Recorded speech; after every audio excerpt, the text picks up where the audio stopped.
తమిళనాడులో విచిత్ర దేవాలయం. 6 నెలలకోసారి రంగులు మారే వినాయకుడు.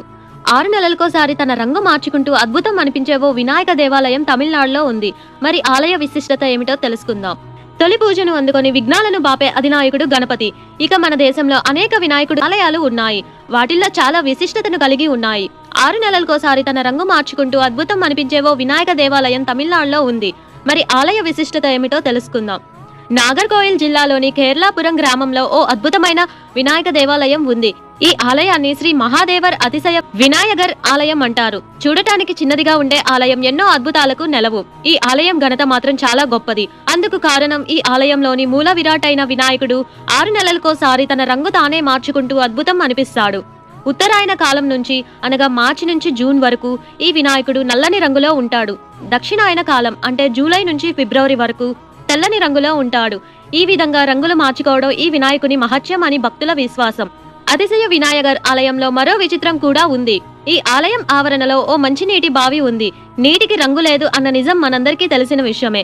కానీ అది మిగతా చోటేమో కానీ ఇక్కడ మాత్రం కాదు. ఇక్కడ ఉన్న వినాయకుడు తన రంగును మార్చుకున్నట్లే ఈ బావిలో నీళ్లు కూడా తమ రంగును మార్చుకుంటాయి. అయితే ఈ మార్పులో చిన్న తేడా ఉంది. వినాయకుడు నల్లగా ఉన్న సమయంలో ఈ బావిలో నీళ్లు తెల్లగా ఉంటాయి. వినాయకుడు తెల్లగా ఉన్న సమయంలో ఈ బావిలో నీళ్లు నల్లగా ఉంటాయి.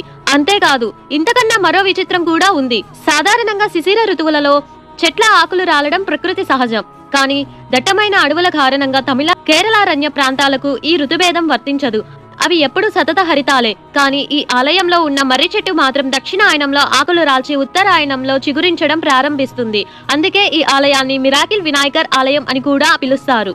ఈ ఆలయం 12వ శతాబ్దం కాలం నాటిదని, 1317 సంవత్సరంలో ఈ ఆలయం నిర్మించారని, ఈ ఆలయానికి 2300 సంవత్సరాల చరిత్ర ఉన్నదని చరిత్రకారుల అంచనా మాత్రమే కాదు, స్థానికులు కూడా అదే చెప్తారు. నిజానికి ఇది శివాలయం. ఈ ఆలయ ప్రాకార ప్రాంగణంలో ముందు శివాలయం ఉంది. ఆ తర్వాతే వినాయక ఆలయాన్ని నిర్మించారు. అందుకే ఈ ఆలయాన్ని శ్రీ మహాదేవర్ అతిశయ వినాయగర్ ఆలయం అని కూడా అంటారు. అప్పట్లో ఈ ఆలయం మీద వైష్ణవుల ఆధిపత్యం ఎక్కువగా ఉండేది. దీంతో ఈ ఆలయాన్ని ఎన్నోసార్లు పునర్నిర్మించారు. ఆ కాలంలో ఈ ఆలయం మీద కేరళ ప్రభుత్వం ఆధిపత్యం కూడా ఎక్కువగా ఉండేది. తర్వాతి కాలంలో రాష్ట్రాలు విడిపోయాయి. దీంతో శ్రీ మహాదేవర్ అతిశయ వినాయగర్ ఆలయం తమిళనాడుకు దక్కింది. దీంతో ఈ ఆలయంపై కేరళ ప్రభుత్వం ఆధిపత్యం తగ్గింది.